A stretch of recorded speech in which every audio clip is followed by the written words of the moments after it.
मातरम कर्मचारी साथियों, जैसा कि आपको पता है FMS 3.0 पे जो भी फरवरी माह के सैलरी बिल है वो प्रोसेस होने शुरू हो चुके हैं और अधिकांश लोगों के बिल आज ही जनरेट हो चुके हैं। मैंने सुबह की वीडियो में आपको डिटेल में बताया था कि किस तरीके से आपको बिल चेक करने हैं। हालांकि उस समय थोड़ी सी साइट प्रॉब्लम थी और रिपोर्ट्स वगैरह नहीं आ रही थी, तो मैं अभी आपको इस वीडियो में बताऊंगा कि रिपोर्ट आपको कैसे डाउनलोड करनी है, कैसे चेक करना है कि किस कार्मी की कौन कौन सी डिडक्शन हुई है, कौन सी नहीं हुई है, या कोई डिडक्शन अगर गलत हुई है तो आपको क्या करना है। सारी जानकारी मैं इसमें देने का प्रयास करूँगा। उस वीडियो पे काफ़ी कमेंट भी आए थे, मैंने जब भी समय मिला उसको रिप्लाई करने का प्रयास किया है। फिर भी कुछ कमेंट बाकी रह गए, तो मैं इस वीडियो में ही आपको काफ़ी हद तक समाधान बता दूँगा। तो आइए शुरू करते हैं। सबसे पहले आपको कैसे चेक करना है कि बिल कैसे बने या कितने बने। तो यहाँ से जैसे आप वीडियो लॉगिन करेंगे SSO ID में जाकर के FMS 3.0 पे सिलेक्ट करके यहाँ वर्क स्पेस में आपको क्लिक करना है और यहाँ से जैसे आपके जो भी वीडियो रोल है वो यहाँ से करके आपको यहाँ एम्प्लॉय मैनेजमेंट में आ जाना है। यहाँ आने के बाद में आपको जो इम्पोर्टेंट काम जो करना है, या मैं आपको बता दूँ क्या क्या करना है, कैसे करना है। तो यहाँ से जैसे एक जो इम्पोर्टेंट काम मैं आपको बता रहा था कि यहाँ आप सबसे पहले तो यहाँ जैसे आप यहाँ करेंगे तो बिल्स में जाना है। आपको सबसे पहला काम करना है बिल्स में जाकर के यहाँ सैलरी बिल्स, और सैलरी बिल्स में जैसे सैलरी प्रिपरेशन, अब यहाँ आपको ऑटो सैलरी प्रोसेस है, इस पर आपको क्लिक करना है।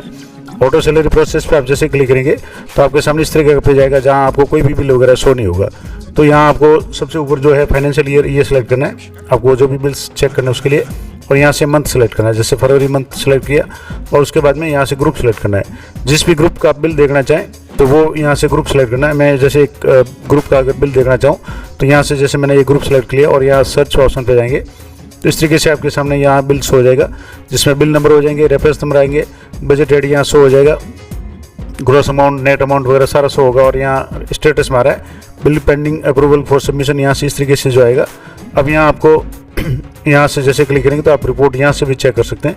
तो पहले तो मैं आपको यहाँ से रिपोर्ट की इस पर क्लिक करके आपको बताता हूँ कि आपको रिपोर्ट कैसे देखनी है। तो यहाँ से आप जैसे क्लिक करेंगे तो इस तरीके से आपके सामने ये रिपोर्ट है डाउनलोड हो जाएगी। ये जो रिपोर्ट है इसमें आपके इसको आप जूम भी कर सकते हैं, मैं थोड़ा सा जूम करके बता देता हूँ। तो यहाँ से आपके एम्प्लॉय के नाम वगैरह ये सारा है। अब इसको यहाँ से आप डाउनलोड करना चाहें, यहाँ से डाउनलोड का ऑप्शन है, यहाँ प्रिंट का ऑप्शन है, और इसके बाद में यहाँ जैसे ये तो हो गया इनर है। इसके बाद में जैसे पे मैनेजर पे बिल बनते थे, यहाँ से आउटर है, तो आपको आउटर रिपोर्ट डाउनलोड करना चाहते इस तरीके से कर सकते हैं। इसको थोड़ा सा बड़ा करना चाहते इस तरीके से आप बड़ा करके चेक कर सकते हैं कि कौन कौन से डिडक्शन यहाँ शो हो रहे हैं, कौन से अलाउंस शो हो रहे हैं। उसके बाद में शेड्यूल की रिपोर्ट डाउनलोड करेंगे तो यहाँ शेड्यूल की रिपोर्ट है वो डाउनलोड हो जाएगी। इस तरीके से आपके प्रत्येक कार्मिक का जो भी शेड्यूल है वो यहाँ शो हो जाएगा। जो भी शेड्यूल है आपके, जैसे ये GPF का शेड्यूल आ गया, यहाँ से जैसे SI का शेड्यूल आ गया, इसके अलावा यहाँ से जैसे ये GPF 2004 का शेड्यूल आ गया, यहाँ RGSS का शेड्यूल आ गया। इस तरीके से जो भी आपके बिल में शेड्यूल बनते होंगे वो सारे शेड्यूल यहाँ शो हो जाएंगे। इसको आप यहाँ से क्लिक करके डाउनलोड भी कर सकते हैं, तो ये आपके डाउनलोड भी हो जाएगा। इसके बाद में इसको प्रिंट करना चाहते हैं, यहाँ प्रिंट का ऑप्शन भी है, यहाँ से जैसे ये डाउनलोड हो गया। अब डाउनलोड को आप अगर डिटेल में देखना चाहें तो यहाँ से आप इसको देख भी सकते हैं इस तरीके से कौन कौन से डिडक्शन वगैरह आपके हो रही। तो ये तो हो गया। अब इसको जैसे क्लोज कर रहा हूँ मैं। अब यहाँ से आप देखना चाहें कि एक तो रिपोर्ट में जाकर के देख सकते हैं कि कितने बिल कार्मिकों का बिल बना। उसके बाद में यहाँ आपकी इनर आउटर से पता चल जाएगा कि कितनी किस किस की क्या डिडक्शन हुई, क्या होनी थी, क्या नहीं हुई, या जो भी है आप यहाँ से एक बार चेक कर लें। जनवरी माह के जो सैलरी बिल्स थे उनसे आप एक बार मिलान कर लें। मूल वेतन, DA, HRA सारा जो भी है वो उसी के अनुसार है या नहीं, क्योंकि जनवरी और फरवरी के बिल में लगभग बहुत कम लोगों के डिफरेंस होगा, बाकी वही मूल वेतन वगैरह होगा, तो वो टैली कर लें। इनकम टैक्स में फ़र्क हो सकता है तो वो आप जरूर चेक करें। कई लोगों की समस्या ये आ रही है कि जनवरी में जैसे टैक्स 10,000 कटना था, फरवरी में उनका शून्य टैक्स था, लेकिन जनवरी का डाटा फैच हुआ था। अब सबसे बड़ी समस्या ये आ रही है कि जनवरी माह में पे मैनेजर से जो भी डाटा फैच हुआ था FMS 3.0 पे, उस पर कई चीज़ें ऐसी थी जो जनवरी की डिटेल्स थी, पे की डिटेल वो आ रही थी, और जनवरी के में जिसके भी टैक्स डिडक्शन किया हुआ था वो का वो डाटा इसमें आ रहा है, जबकि फरवरी में डिडक्शन नहीं करना था लेकिन डिडक्शन करके आ रहा है। तो मैं आपको वो भी बता दूंगा उसका क्या समाधान है। तो यहाँ से जैसे आप बिल पर क्लिक करेंगे तो यहाँ से कितने लोगों का बिल बना वो यहाँ से हो जाएगा। यहाँ से जैसे क्लिक करेंगे तो यहाँ आपके सामने एम्प्लॉय का नाम आ जाएगा, जैसे 3 एम्प्लॉय आगे, रेगुलर आगे, एम्प्लॉय ID यहाँ आ रही है, एक्चुअल अमाउंट यानी मूल वेतन आ रहा है, करंट जो भी मंथ है जिसके ग्रॉस अर्निंग कितनी है वो आ रही है, जैसे ये मूल वेतन। इसके अलावा DA HRA मिलकर ये आ रहा है, करंट मंथ की डिडक्शन टोटल कितनी है, करंट मंथ यानी इसका नेट अमाउंट कितना है, ये सारे आ रहे हैं। अब यहाँ जो आप एक कार्मिक का चेक करना चाहें कि उसकी कटौती कितनी हुई है कितनी नहीं हुई है, तो यहाँ से जैसे मैं एक कार्मिक को सिलेक्ट कर रहा हूँ तो यहाँ कार्मिक का नाम आ गया, एम्प्लॉय ID आ गई, उसके बाद में जो भी पोस्ट वगैरह है, अब यहाँ आपके सामने यहाँ से जैसे बेसिक आ गया, डी आ गया, HRA आ गया। इसके अलावा डिडक्शन में आपके जैसे SI की है, GPF की है, RGSS की, LIC की है, अन्य कोई भी डिडक्शन इसमें नहीं है। और सीधा यहाँ आ रहा है ग्रॉस अर्निंग कितनी है, टोटल डिडक्शन अमाउंट कितना है, रिकवरी अमाउंट कितना है। जैसे रिकवरी 0, कोई समस्या नहीं है। अब यहाँ से इसको बैक करेंगे तो आप यहाँ से दूसरे कार्मिक किसी का भी आप यहाँ से देखना चाहें तो यहाँ से डिटेल्स, यहाँ कार्मिक के नाम वगैरह सारी डिटेल्स आ जाएगी। यहाँ आप चेक करेंगे तो बेसिक आ जाएगा, डी आ जाएगा। इसके अलावा SI लोन है, SI प्रीमियम है, GPF है, RGSS है। यहाँ जो SI लोन है उसके लिए अलग से जैसे लोन डिटेल यहाँ अलग से शो हो रही है कि SI लोन है, लोन की ID कितनी है, टोटल लोन अमाउंट कितना है, टोटल डिपॉजिट EMI कितनी है, टोटल EMI कितनी, डिपॉजिटेड कितनी है, तो जैसे 60 डिपॉजिट हुई है, टोटल 60 किस्तें हैं, प्रीमियम अमाउंट कितना है, तो ये सारा डिटेल्स इसमें आ रहा है। इंटरेस्ट अमाउंट कितना है। इसके अलावा इस तरीके से ये पूरा ग्रॉस अर्निंग अमाउंट आ रहा है, डिडक्शन अमाउंट आ रहा है और रिकवरी अमाउंट आ रहा है। तो रिकवरी अमाउंट 0 है, जो भी है नेट पेमेंट कितना है, ये इस तरीके से आप बैक कर लेंगे। तो ये तो हो गया आपके कि प्रत्येक कार्मिक का आपको इस तरीके से चेक करना है। अब यहाँ मान लो जैसे एक बिल है वो रिवर्ट करना है, तो मैं आपको रिवर्ट करना उसका ही आपको एक उदाहरण देकर के बता देता हूँ। यहाँ से जैसे आप थोड़ा सा बैक जाएंगे, मैं एक बार बैक लेकर के आपको बता देता हूँ। यहाँ से वापस ऑटो सैलरी प्रोसेस पे जाएंगे तो यहाँ से मैं एक दूसरे ग्रुप को सिलेक्ट कर रहा हूँ। यहाँ से जैसे मंथ सेलेक्ट कर लिया, ये ईयर 2023-24 फाइनेंशियल ईयर, मंथ फरवरी, और यहाँ से मैं एक ग्रुप को सिलेक्ट कर रहा हूँ जिनके एक ग्रुप का जो भी डिडक्शन है वो मतलब गलत हो गया तो वो सही कैसे करना है या उसका क्या इलाज है। यहाँ से जैसे सर्च ऑप्शन पे जाएंगे तो यहाँ से जो भी कार्मिक है, यहाँ से बिल के आपके कार्मिक है वो यहाँ से हो जाएंगे। अब यहाँ जो भी कार्मिक है इनका नहीं करके मैं दूसरा जो भी ग्रुप है उसका आपको बता रहा हूँ। तो यहाँ से वापस इसको बैक पे जाएंगे और यहाँ से दूसरा ग्रुप सेलेक्ट करके यहाँ आपको फरवरी, और यहाँ जैसे जो ग्रुप था मैं यहाँ से जैसे ग्रुप सेलेक्ट कर लिया, सर्च ऑप्शन पे जाएंगे। अब यहाँ से ये अब जैसे 5 है तो अभी तो एक ही बिल मैंने सेलेक्ट किया, सारे बिल चेक करने तो वो भी बता दूँ कैसे करना है। अब जैसे इस बिल में जैसे अभी 5 नाम आ रहे हैं, ज़्यादा नाम है तो यहाँ से आप 50-25 का क्लिक करें तो यहाँ से जितने भी कार्मिक है सभी के नाम आ गए। अब जैसे एक कार्मिक की मैं आपको प्रॉब्लम बता रहा हूँ, क्या समस्या आ रही है, तो उसका एक कार्मिक का चेक करने के लिए आपको क्या करना पड़ेगा, इस ग्रुप पे जाना है। और यहाँ इस ग्रुप में जाने के बाद में यहाँ जैसे बेसिक डिटेल वगैरह, अब यहाँ जो समस्या आ रही है मैं बता रहा हूँ। यहाँ जैसे SI प्रीमियम है 5000 और SI एरियर है 5000, जबकि सामान्य रूप से सभी कार्मिकों को SI प्रीमियम होता है, एरियर नहीं होता है। लेकिन इस कार्मिक की समस्या ये थी कि जो पिछले महीने के जो भी बिल है उसमें SI की कटौती नहीं हुई थी विदाउट पे रहने के कारण। लेकिन जब आगे से निर्देश या मार्गदर्शन मांगा तो उन्होंने कहा कि अगले महीने की जो भी सैलरी है उसमें से आप SI एरियर ग्रुप में उसकी किस्त काट लें। तो SI एरियर की किस्त जनवरी में काटी थी लेकिन फरवरी में शो हो रही है, जबकि इस महीने में सिर्फ SI प्रीमियम कटना है। तो ये बिल गलत हो गया, इसको रिवर्ट करना है। तो रिवर्ट करने के लिए यहाँ से जैसे बैक जाएंगे, एक और भी समस्या मैं आपको बता दूँ, जैसे दूसरे कार्मिक है जिनके अभी जैसे यहाँ से जो भी यहाँ जैसे कार्मिक का मैं आपको उदाहरण देकर बता रहा हूँ। यहाँ से जैसे वापस आप 6 सेलेक्ट करेंगे, यहाँ 5 से ज़्यादा कार्मिक है तो मैंने 10 सेलेक्ट करते, यहाँ से एक जो कार्मिक है इनके जो भी यहाँ से आप चेक करेंगे तो यहाँ इनके इनकम टैक्स की कटौती 20,000 है। यहाँ से जैसे आप देखेंगे तो कटौती 20,000 है, ये जनवरी की कटौती थी, जबकि फरवरी में कटौती 20,000 नहीं करके 5,000 ही करनी है। तो ये गलत हो गया। अब इसको सही कैसे करेंगे, तो इसको सही करने का एक मात्र उपाय ये है कि अभी आप इसको पे मैनेजर पे जो भी इनकम टैक्स की डिडक्शन है वो सही करनी है। तो मैंने पे मैनेजर पे जो भी डिटेल है वो 2-4 दिन पहले ही अपडेट कर दी थी, लेकिन अभी भी इनके जो आज बिल बना उसमें 20,000 आ रहा है। अब 20,000 क्यों आ रहा है, क्योंकि मैंने पहले बता दिया कि ये जो डाटा फैच किया था ये जनवरी का किया था और जनवरी में जो डिडक्शन थी वो 20,000 थी और जनवरी के बिल प्रोसेस होने के बाद में फरवरी में इसको एडिट करके 8,000 कर दिया था, लेकिन अभी भी 20,000 आ रहा है। तो ये बिल गलत हो गया, तो इसको रिवर्ट करना है। अब रिवर्ट करने के लिए ये तो इंडिविजुअल डिटेल होगी, इसको आप वापस बैक जाना है और बैक जाएंगे तो यहाँ पूरा जो बिल है ये बिल आप यहाँ से देख लेंगे। एक और बता दो, यहाँ से रिपोर्ट देखना चाहे तो यहाँ भी रिपोर्ट पर आप क्लिक करेंगे तो इस तरीके से आपके सामने यहाँ इनर आउटर शेड्यूल है जो भी शो हो जाएंगी। ऐसे ये अभी मैंने इनर यहाँ डिफ़ॉल्ट इनर पर क्लिक है तो इनर रिपोर्ट यहाँ से इस तरीके से डाउनलोड हो जाएगी, आप अच्छी तरह से चेक कर लें और इसमें भी आपके डिडक्शन है वो शो हो जाएगी। और क्लियर करना हो तो आप शेड्यूल रिपोर्ट में जाकर के भी चेक कर सकते हैं। तो ये जैसे आपने कंफर्म कर लिया कि ये बिल गलत बना है, इसको रिवर्ट करना है, तो यहाँ से आपको 2 ऑप्शन मिलेंगे। सही बिल है तो आपको प्रोसेस पे क्लिक करना है, गलत बिल है तो रिवर्ट पे क्लिक करना है। अब जैसे इस बिल को रिवर्ट करना है तो यहाँ मैं रिवर्ट पे क्लिक कर रहा हूँ। तो रिवर्ट पे क्लिक करने के लिए यहाँ आपको कारण पूछेगा कि क्या कारण है। तो अब यहाँ मैं जैसे कारण जो भी कारण लिखना चाहें लिख दें। जैसे यहाँ मैं लिख रहा हूँ कि income tax deduction is not proper, तो इनकम टैक्स डिडक्शन है वो सही नहीं है, इस कारण से इस बिल को अपन रिवर्ट करना चाह रहे हैं। तो इसको यहाँ जैसे मैंने लिख दिया, मैंने income tax deduction not proper या नॉट करेक्ट। अब इसके बाद में इसको यहाँ से आप क्लिक करेंगे सबमिट पे, तो यहाँ सबमिट पे क्लिक करेंगे तो ये कंफर्मेशन का पूछेगा। यहाँ जैसे अभी PDF का मांग रहा था लेकिन PDF जरूर नहीं है।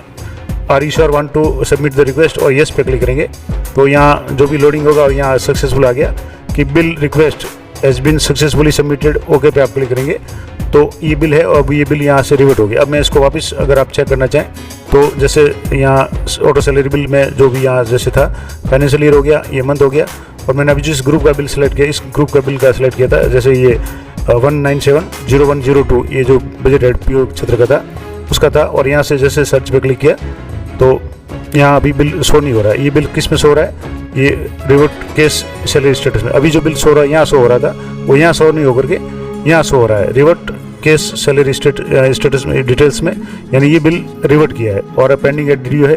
अब इस रिपोर्ट को यहाँ से जैसे रिपोर्ट पे क्लिक करेंगे तो रिपोर्ट तो अभी भी दिखेगी, यहाँ ये इस तरीके से रिपोर्ट दिख जाएगी कि आपने क्या रिवर्ट किया है।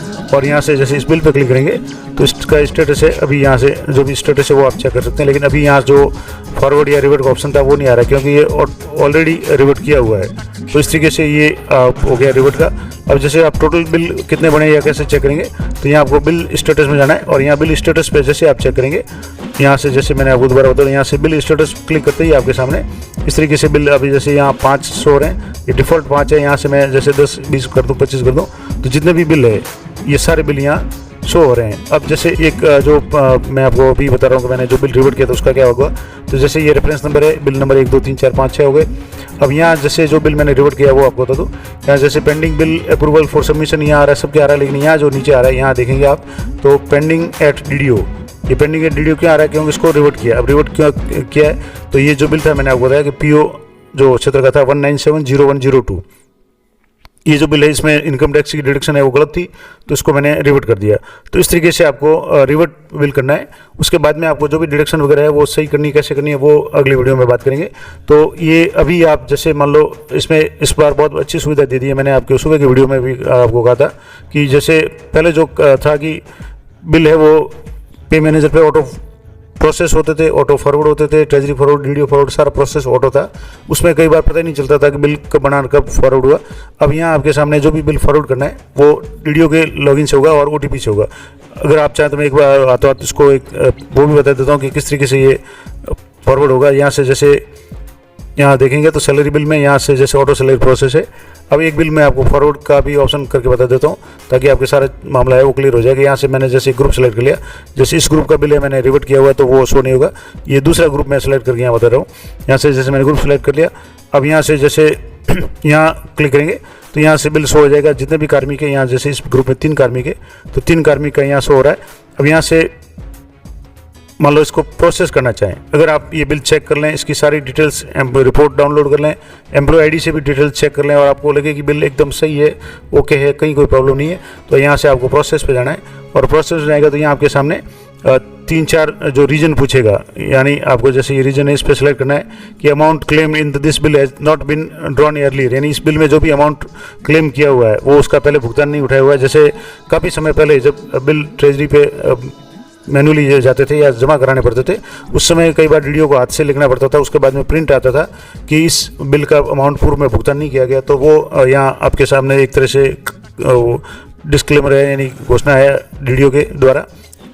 अगला है इट इज़ फर्दर सर्टिफाइड, यानी ये सत्यापित किया जाता है कि that I have personally assured observation of the all the formalities, यानी मैंने सारी जो भी फॉर्मेलिटीज है औपचारिकताएं सारी चेक कर ली है, पूरी कर ली है, यानी कहीं कोई समस्या नहीं, कोई बिल गलत नहीं है। तीसरा जो इसका पॉइंट है कि amount of this bill is with in the limit of allotted budget for the year, यानी इस बिल का जो अमाउंट है वो इस साल के लिए जो भी बजट आवंटित है उसके लिमिट में है। यानी कहने का मतलब है जो भी नियमानुसार जितना भी सैलरी बनती है वो सारी सही है और ये सारी DDO की जिम्मेदारी है, क्योंकि ये एक तरह से शपथ पत्र या घोषणा पत्र है।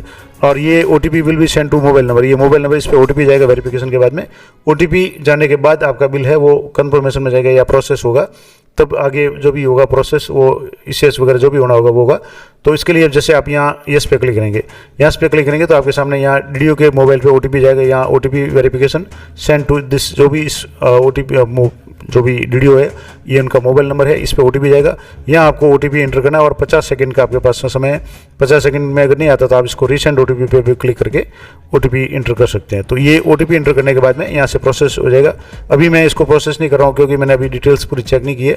तो डिटेल चेक करने के बाद में इसको मैं आपको सिर्फ तरीका बता रहा हूँ किस तरीके से करना है। तो ये प्रोसेस तो हो गया। अब जैसे ओटीपी नहीं है तो ये फेल हो गया क्योंकि ओटीपी एंटर मैंने नहीं किया है। मैं सिर्फ आपको तरीका बता रहा था किस तरीके से आपको काम करना है। अगला जो एक इम्पोर्टेंट प्रश्न था कि कई लोगों का बिल शो नहीं हो रहा है। जैसे मान लो किसी ग्रुप का बिल बना, उसमें कुछ कार्मिक, 1-2 कार्मिक का शो नहीं हो रहा है, तो इसका एक संभावित कारण मैं आपको बताता हूँ कि आपको चेक करना है कि उसका बिल क्यों नहीं शो हो रहा है। तो उसमें एक कारण तो ये हो सकता है कि जैसे यहाँ बिल में जाएंगे, यहाँ सैलरी प्रिपरेशन में जाएंगे तो यहाँ स्टार्ट सैलरी और स्टॉप सैलरी ये ऑप्शन एक बार जरूर चेक कर लें। जैसे स्टार्ट सैलरी का मतलब हो गया कि आप सैलरी स्टार्ट करना चाह रहे हैं, इसका मतलब किसी की सैलरी अगर स्टॉप की हुई है तो वो उसका बिल नहीं बनेगा, तो उसको आपको स्टार्ट करना पड़ेगा। जैसे मैं स्टार्ट सैलरी पर क्लिक कर रहा हूँ तो यहाँ 2 नाम आ रहे हैं जिनकी सैलरी स्टॉप की हुई है। जैसे एक नाम आ गया ये, दूसरी ये आईडी है। अब दोनों के यहाँ जो ऑप्शन आ रहा है वो स्टॉप में नाम आ रहा है। अब स्टॉप में नाम क्यों आ रहा है? क्योंकि ये एक रिटायर्ड है और एक आईडी गलत है। लेकिन अगर मान लो आपके भी किसी कार्मिक का किसी भी कारण से गलती से अगर नाम इस लिस्ट में आ गया है, स्टॉप वाली लिस्ट में, तो आप यहाँ से स्टार्ट पे क्लिक करें और यहाँ स्टार्ट पे जैसे आप क्लिक करेंगे तो सैलरी है वो स्टार्ट हो जाएगी। तो पहले आप बिल को अगर मान लो किसी कार्मिक का किसी ग्रुप में नहीं बनाए और उसका नाम अगर इस ग्रुप में लिस्ट में है तो यहाँ से सैलरी स्टार्ट कर दें, उस बिल को रिवर्ट कर दें और दोबारा इसको छोड़ दें। तो जब भी दोबारा प्रोसेस होगा, जैसे पे मैनेजर पे शेड्यूल चलता था, तो इस तरीके से इसमें भी जब भी शेड्यूल चलेगा तब आपका बिल है वो दोबारा एलोकेट हो जाएगा। क्योंकि अभी 22 तारीख है, काफ़ी टाइम है और वैसे भी 1 तारीख से पहले जो भी बिल है वो ईसीएस नहीं होते हैं। तो आप आराम से ये करें, इसमें कोई भी जल्दबाजी नहीं करें, अच्छी तरह से आप डाटा चेक कर लें। मैंने हर बार कहा है, हर वीडियो में मैं कहता हूँ कि जल्दबाजी नहीं करें। और अभी जो बिल प्रोसेस हो रहे हैं और बिना एम्प्लॉय की वेरिफिकेशन के भी प्रोसेस हो रहे हैं, तो अभी आपको कोई घबराने की आवश्यकता नहीं है। अगर आपके कोई डिटेल में गड़बड़ है तो वो धीरे धीरे प्रोसेस हो जाएगा। खास करके कई लोगों के जन आधार की समस्या थी तो वो भी धीरे धीरे हो जाएगी। जन आधार के लिए मैं अलग से वीडियो बना रहा हूँ किस तरीके से आपको अपडेट करना है। इसके अलावा अभी जो लेटेस्ट जो सूचना इस बारे में ये है कि आप अपने पे मैनेजर पे जो भी करेक्शन करना चाहें वो आप पहले कर लें। जैसे इनकम टैक्स की डिडक्शन वगैरह है, आप एक बार पे मैनेजर पे कर लें। आज ही शाम को लगभग संभावना है कि डाटा फैच होगा और डाटा फैच होगा पे मैनेजर से दोबारा। तो पे मैनेजर जो भी आपने अपडेट किया हुआ है उसके अनुसार है वो बिल वगैरह सारे वापस शायद मॉडिफाइड हो जाएंगे। और इसके लिए आप एक बार जो पुराना बिल है उसको आप एक बार रिवर्ट कर लें, ताकि जब भी नया बिल बनेगा वो डाटा अगर फैच हो जाएगा पे मैनेजर से तो सारी अपडेटेड डाटा आ जाएगा, तो आपकी समस्या वैसे दूर हो जाएगी। और नहीं होती है तो फिर जो भी मॉडिफिकेशन वगैरह है उसमें अगला जो भी प्रोसेस होगा वो मैं बताने का प्रयास करूँगा। तो अगर जानकारी आपको अच्छी उपयोगी लगे तो चैनल को सब्सक्राइब कर लें, कमेंट भी करें और अधिक से अधिक अपने साथियों के साथ शेयर करें। तो मिलते हैं नेक्स्ट वीडियो में, तब तक जय हिंद, जय भारत।